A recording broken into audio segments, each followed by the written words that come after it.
kishin baki sai taro ƙasa guda ɗaya da ta gagari duniya. Jama'a, shugaba Donald Trump ya buƙaci ƙasashe da su tura jiragen yaƙin ruwa don kare mashigar Hormuz. Wane mutum, ku diba duk zagon ƙasan da ake, duk makalkashiyar da Amurka take yi, duk shige da hucen da Isra'ila take yi duk dan a gaban Iran bai ishe su ba. Sun yi sun kasa. Kan ku manta da cewar wai Rasha tana tare da Iran ne, a'a hasali ma taimaka masa Amurka take yi. Amma kuma Allah ya kasa ba su nasara a kanta. Yau da a ce kasashen nan na Laraba sun haɗe kansu ga baki ɗaya suka ce ba a yaƙi Iran ta kasashensu, wallahi da ba abin da za su iya yi. Amma yau ga Yahudawa yanda Allah ya hodi Alƙur'ani, shashin su bai kwayo shashi baya, yau ga musulmai suna kwaye ma musulmai ba, suna wane yan shi'a ne wane yan ina ne. Ku bari ku gani, ba mu fatan ubangiji Allah ya ba su nasara akan Iran, amma ku ga suwa za su juyo ma. Ko yanzu da kuke gani ba su muku iskanci, wallahi Iran kin nan ita ce suke gani. Mana yanzu jiya aka ɗage ma Rasha takunkumai, tana da ƙawance na soja tare da Iran, amma ku diba man da take tura ƙasashen turawa, ita riba ta ce ma. Kuma yau Donald Trump har yayi magana cewa shi ma zai je gana da shugaban Koriya ta Arewa ta hanyar Putin ne za a samu a ce shi ma a yi yanda za a yi a samu a murƙushe Iran. To insha Allah babu yanda za su yi da ke Iran. Allah ya ɗaukaka musulunci da musulmai, Allah ya kare mu ƙasashenmu na Afirka mu ma daga wannan sharrin Yahudawa. Dan ko yanzu wannan duk abin da kuke gani na faruwa, muna cewa mun kama Rasha wane ne, duk wani iskanci da kuke gani da hasa hannunta. Yau da a ce irin su Iran muka je muka kama, ko irin su Turki muka je muka samu makamai masu gane komai, da tuna an wuce wurin. Amma Rasha makaryaciyar banza ce, sun kama jan mana lokaci, za a yi su kuma wannan abin shi ke amfana. Asali ma in ka je ka bincika duk bakin sa ɗaya da wannan yan ta'adda, wallahi sun matallahi. Yawa dan bai Yahude ba abin da ya shahe shi da musulunci. Shekarar mu yau kusan 3 a da juyin mulki a Niger, kullun ca take tayi me ta ma mutane, wasu sai ta ce za ta bada gudunmawar taki. To alhamdulillah jama'a, tabbas fa firaministan Isra'ila fa an kawo da shi ba shi a rayi. Warafiya ma sun wallafa, Global Observer ma sun wallafa wannan labari. Kai jama'a, alhamdulillah musulmi na cikin farin ciki dumu-dumu. Kwana biyu da su ce mun yi bakin ciki, amma wallahi yanzu haka har kwallahi ne na farin ciki. Kai alhamdulillah, ai sharing din bidiyon nan, lallai ai sharing din bidiyon nan. Ba mu taba ganin tashin hankali da irin wannan lugudan wuta tun da aka fara wannan yakin, inji kasar mamaya ta Isra'ila. Kuma jamhuriyar musulunci ta Iran jiya mun ga a taruwansu duk manyan kasan sun fito without security, ba tare da jami'an tsaro ba tare da komai ba.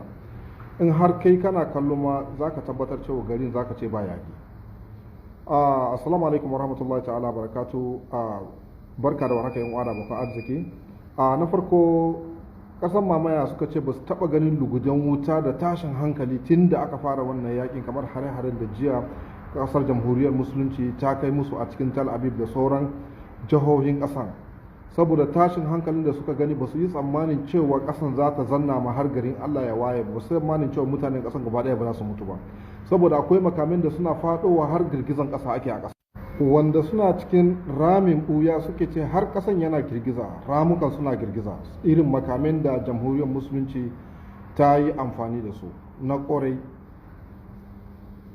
Kuma jiya muka kalla masu madafin iko na ƙasar jamhuriyar musulunci sun fito a taruwansu na jiya. Za ka yi tsammanin cewa ƙasan ba ma tashin hankali, za ka ce ƙasan ba wani tashin hankali. Kuma duk da muka kalla, Amerika ta kai hari kan wajen man Iran, wajen da crude oil ɗin Iran yake. Duk da muka gani an kai wa wajen man Iran hari, amma yau da safe mun ga jirgin Iran ta cika mai kuma ta fito da shi. Insha Allah ya ba Iran nasara. Insha Allah ko details da anjima za mu zo da shi bi iznillahi ta'ala, saboda ina kan aiki ne insha Allah. Alhamdulillah ala kulli halin, alhamdulillah bi ni'ima. Duk lokacin da na tuno zidda jinin sayyidi al-alkamnari, raina na barci, ido na ya rinka hawaye. To amma jin daɗin labarin kashe wannan bakin kahiri na Tinyawu tsura ɗayan, shi ɗayan ko da alkunutu sai mun ida shi ma sai ya bi shi. Zinin sayyidi ba zai ce a wuhi ba. Insha Allah dukansu sai sun tafi da su da magoya bayan su. Alhamdulillah, ni labarin nan idan akwai wani wanda ya madadi to bayana yake, domin labarin nan ya man daɗi sosai. Kahiri dai na Tinyawu ya wuce, tsura wannan shi ma nan ba da jimawa ba za ku ji yayi mushi. To fa labarin da muke ta jira yanzu dai ya tabbata. Netanyahu ya zama mushi, ya zama matacce ƙwarai kuwa. Yanzu na gani a shafin Vladimir Putin ya wallafa ya ce an riga an yi confirming, an tabbatar da cewa wannan azzalumin mutumin ya zama gawa. Masha Allah, in ba dan azumi ake ba a yau da na yi disco. Masha Allah. Wani ɗan Isra'ila ya yi magana kan sheɗan.